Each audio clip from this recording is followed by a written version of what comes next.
जय हिंद। जो यूरोपियों का आगमन का जो टॉपिक चल रहा था, उस क्रम में आज हम ब्रिटिश का साम्राज्यवादी विस्तार यानी प्रसार के बारे में जानेंगे। उस समय जब ब्रिटिश जब इंडिया में प्रवेश किए तो वो एक कंपनी के रूप में यानी ईस्ट इंडिया कंपनी के रूप में भारत में प्रवेश किया उन लोगों ने। उस समय भारत में, संपूर्ण भारत में मुगल साम्राज्य का क्या था, मतलब उस समय शासन चल रहा था। और उस समय क्या था कि जब बंगाल का शासन था तो उस समय औरंगजेब शासक था मुगल साम्राज्य का, और उसने बंगाल के लिए एक सूबेदार और एक दीवान पद जो होता था। तो सूबेदार जो था वो राज परिवार का व्यक्ति था जो अजीम शान था, और जो दीवान था वो था मुर्शिद कुली खां। औरंगजेब ने बंगाल के लिए एक सूबेदार और दीवान नियुक्त किया था, जिसमें सूबेदार था अजीम शान जो राज परिवार का व्यक्ति था, और दूसरा था मुर्शिद कुली खां जो कि दीवान था। तो अजीम शान को 1698 ईस्वी में क्या किया गया था, सूबेदार नियुक्त किया गया। वो हमेशा दिल्ली में रहता था। वो पूरे बंगाल का जो क्या था, अगर देखा जाए वास्तविक दृष्टिकोण से, तो मुर्शिद कुली खां के हाथों में ही वहाँ का पूरा शासन व्यवस्था था। और आगे चल के वंशानुगत वहाँ का दीवानी चलते आया। मुर्शिद कुली खां के बाद जो नवाब बना वो अलीवर्दी खां बना, फिर सिराजुद्दौला बना, ऐसे करके क्रमानुसार चलते आया। आइए मुर्शिद कुली खां के बारे में कुछ जानते हैं। यह औरंगजेब द्वारा 1700 ईस्वी में बंगाल का दीवान बनाया गया।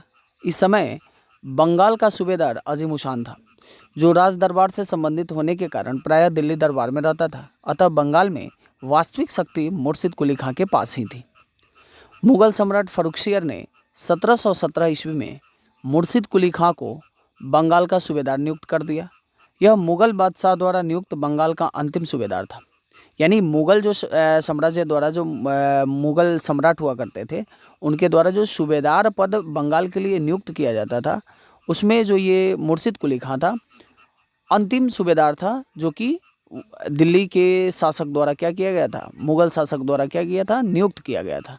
उसके बाद से ये पूरी तरह से मुर्शिद कुली खां के हाथों में चला गया, और वहाँ से वंशानुगत ये क्रम आगे बढ़ता गया। यह मुगल बादशाह द्वारा नियुक्त बंगाल का अंतिम सूबेदार था। इसी के साथ बंगाल में वंशानुगत शासन की शुरुआत हुई थी। मुर्शिद कुली खां के राजस्व सुधार के बारे में कुछ जानते हैं। इसने छोटे जमींदारों के विरुद्ध कार्रवाई की। जागीर भूमि का एक बड़ा हिस्सा, जिसको खालिसा भूमि कहते थे, जो राजकीय भूमि होती थी, उसमें परिवर्तित कर दिया। तीसरा, इसने बड़े जमींदारों को सहयोग दिया जो राजस्व वसूली एवं भुगतान की जिम्मेदारी लेते थे, अतः उनकी जागीर भूमि को बनाए रखा। चौथा, किसानों को ऋण की सुविधा, जिसको तकावी कहते थे, उपलब्ध कराया। मुर्शिद कुली खां के सुधारों से नाराज होकर जो गुलाम मोहम्मद, उदय नारायण आदि जमींदारों ने विद्रोह कर दिया था। इन विद्रोहों का दमन करने के लिए मुर्शिद कुली खां ने अपनी राजधानी ढाका से मुर्शिदाबाद बनाई थी। अब आइए अलीवर्दी खां के बारे में कुछ और जानते हैं। अलीवर्दी खां, इसने यूरोपियों की तुलना मधुमक्खी से की। कहा कि यदि इन्हें छेड़ा न जाए तो ये शहद देंगी, और छेड़ने पर ये काट काट कर मार डालेंगी। ये जो अलीवर्दी खां था, ये क्या था, मुर्शिद कुली खां के मतलब क्या का उसी का वंशज था ये। फिर उसके बाद आया सिराजुद्दौला। नवाब बनने के साथ ही सिराजुद्दौला को अपने संबंधियों से संघर्ष करना पड़ा था। अंग्रेज़ों ने इस संघर्ष से लाभ उठाने के लिए नवाब के विरोधियों को शरण दी, और नवाब की अनुमति के बिना ही किलेबंदी शुरू कर दी। अतः सिराजुद्दौला ने अंग्रेज़ों के विरुद्ध कार्रवाई करते हुए कलकत्ता पर हमला किया, और जून 1756 ईस्वी में फोर्ट विलियम पर अधिकार कर लिया।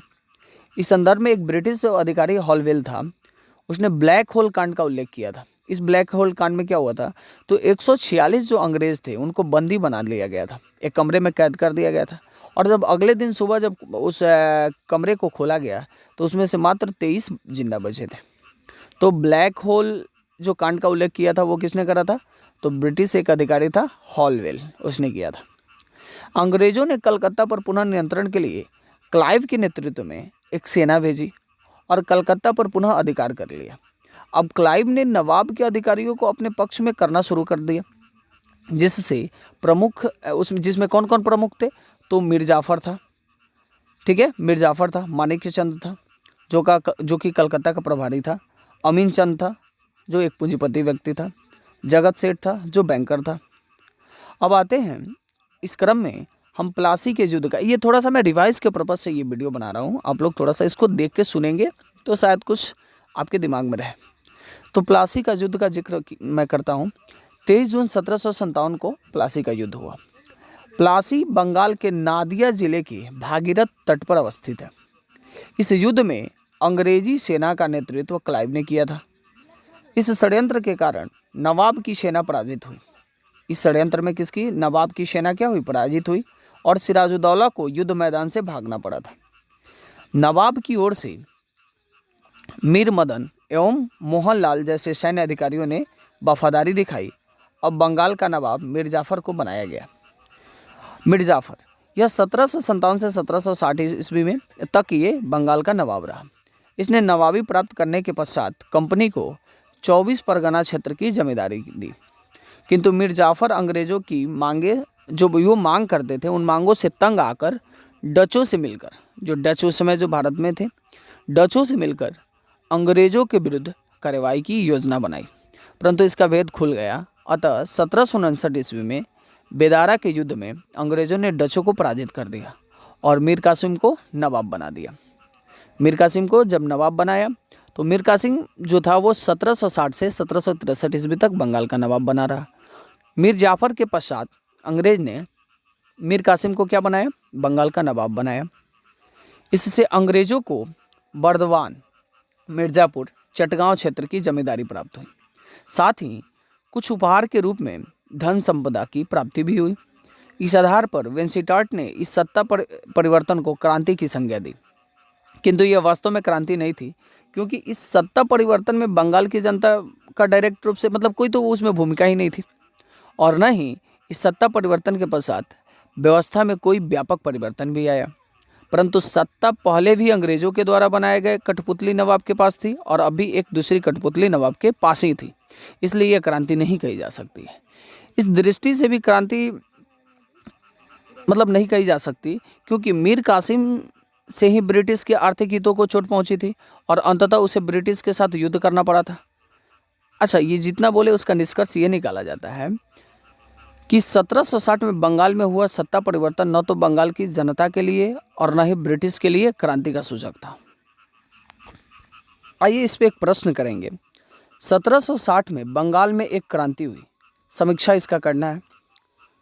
तो इसका समीक्षा ऐसे कर सकते हैं, कथन का जो संदर्भ है ये हो सकता है, मीर जाफ़र को गद्दी से हटाकर मीर कासिम को बंगाल का नवाब अंग्रेज़ों द्वारा बनाया गया। मीर कासिम से अंग्रेज़ों को बर्धमान, मिदनापुर, चटगांव की जागीर एवं उपहार स्वरूप धनराशि मिली। इस आधार पर इस सत्ता परिवर्तन को क्रांति कहा गया। इसका समीक्षा अगर हम करें तो बंगाल की जनता की कोई इसमें भूमिका नहीं थी, शासन संरचना में कोई व्यापक परिवर्तन नहीं था, और तीसरा मीर कासिम से अंग्रेज़ों का टकराव हुआ।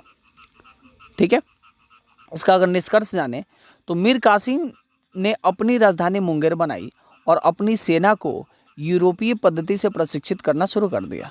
वस्तुतः मीर कासिम नवाब की वास्तविक शक्ति का उपयोग करना चाह रहा था। इसी क्रम में मीर कासिम ने अंग्रेज़ों द्वारा किए जा रहे दस्तक, जो बार बार वो अपने अधिकारियों द्वारा जो हस्तक्षेप कर रहे थे, जो दस्तक वहाँ पे किया जा रहा था, मतलब बार बार वहाँ के अधिकारी वहाँ पहुँच रहे थे, जहाँ पे इसने क्या कर रहा था, घेराबंदी करके यूरोपीय पद्धति से अपने सेनाओं को प्रशिक्षित कर रहा था। तो वहाँ पे जब इनके अधिकारियों का बार बार जब दस्तक देना हुआ, उसके दुरुपयोग को रोकने के लिए वो अपने राज्य से चुंगी की समाप्ति ही कर दी। इससे अंग्रेज़ों के आर्थिक हितों को मतलब चोट पहुँचा था। अतः अंग्रेज़ों ने उसके साथ संघर्ष किया, मतलब अंग्रेज़ों का उसके साथ मीर कासिम के साथ पुनः संघर्ष हुआ। अंततः मीर कासिम को भागकर अवध के नवाब के यहाँ शरण लेनी पड़ी थी। अब नवाब पुनः मीर जाफ़र को बनाया गया। अब जो मीर जाफ़र था वहाँ पे, मीर कासिम तो इसका दामाद हुआ करता था, तो जो मीर जाफ़र था पुनः मीर जाफ़र को वहाँ का नवाब बनाया गया बंगाल का। फिर मीर जाफ़र 1763 से 1765 ईस्वी तक वो बंगाल का नवाब रहा। मीर जाफ़र के समय बक्सर का युद्ध हुआ। इस युद्ध में अंग्रेज़ों का नेतृत्व हेक्टर मुनरो ने किया था। दूसरी तरफ अवध का नवाब शुजाउद्दौला मुगल बादशाह शाह आलम द्वितीय एवं बंगाल का जो अपदस्थ नवाब था मीर कासिम इस युद्ध में भाग लिए। युद्ध में अंग्रेजों की विजय हुई और तत्पश्चात उन्होंने पराजित शक्तियों से इलाहाबाद की संधि कर ली। अब आते हैं नमजू-दौला के बारे में जानते हैं। नमजू-दौला जो था वह 1765 से 1766 ईस्वी तक उसका काल रहा। मीर जाफर की मृत्यु के पश्चात नमजू-दौला को नवाब बनाया गया। इसी के समय इलाहाबाद की संधि हुई और इस संधि के लिए लंदन से क्लाइव को बुलाया गया। अच्छा, इलाहाबाद की संधि में कौन कौन पार्ट किए, कब हुई, तो 1765 में हुआ था। इसमें भाग कौन कौन लिए थे? अंग्रेज थे। अंग्रेज की तरफ से नेतृत्वकर्ता कौन था? क्लाइव था। मुगल बादशाह थे, उसका कौन था, अगुआ कौन था? तो शाह आलम द्वितीय था। अवध का नवाब था जो कौन था? शुजा-उद-दौला था। और बंगाल का नवाब था नमजू-दौला। इन चारों के बीच में एक संधि हुई। अंग्रेज थे इसमें, मुगल बादशाह था, अवध का नवाब था और बंगाल का नवाब था। अंग्रेज की तरफ से क्लाइव था, मुगल बादशाह की तरफ से शाह आलम द्वितीय था, अवध के नवाब की तरफ से शुजा-उद-दौला था, जबकि बंगाल का नवाब कौन था? नमजू-दौला। अच्छा, इस संधि के बारे में कुछ फैक्ट जानते हैं। इस संधि के तहत अंग्रेजों ने मुगल सम्राट से बंगाल, बिहार, उड़ीसा की दीवानी प्राप्त की। वित्तीय राजस्व इनको प्राप्त हुआ। दूसरा, मुगल सम्राट को ब्रिटिश कंपनी 26 लाख रुपए पेंशन देगी, यह प्रस्ताव रखा गया। किंतु यह धनराशि बंगाल के नवाब पर आरोपित कर दी गई कि यानी बंगाल के नवाब ये जो राशि है चुकाएंगे। अवध के नवाब से संधि कर उससे इलाहाबाद का क्षेत्र लेकर मुगल सम्राट को दे दिया गया और अवध नवाब पर युद्ध हार जाने के रूप में 50 लाख आरोपित किए गए। अवध को अंग्रेजों ने आश्वासन दिया कि अगर कोई शक्ति अवध पर आक्रमण करती है तो अंग्रेज अवध की सहायता करेंगे, जिसका खर्च अवध का नवाब ही उठाएगा। इस संधि से अंग्रेज वैध शासक तो बन गए, अब बंगाल का राजस्व प्राप्त करने के लिए भारत के मुगल सम्राट द्वारा अधिकृत हो गए ये। इस तरह बक्सर के युद्ध का परिणाम अंग्रेजों को वैधता प्रदान की, जहां से उन्होंने भारत विजय की प्रक्रिया आरंभ की और धन की लूट को एक संस्थागत रूप दे दिया। इसलिए बक्सर के युद्ध को एक निर्णायक युद्ध भी कहा जाता है। यह वीडियो मैं रिवाइज के पर्पज़ से बनाया हूँ और इसको देख के आप क्या करेंगे, रिवाइज कर लेंगे और इसके जो क्या बोलते हैं डिस्क्रिप्शन में हमने इसका PDF भी अपलोड कर दिया है, PDF डाउनलोड कर लेंगे। धन्यवाद।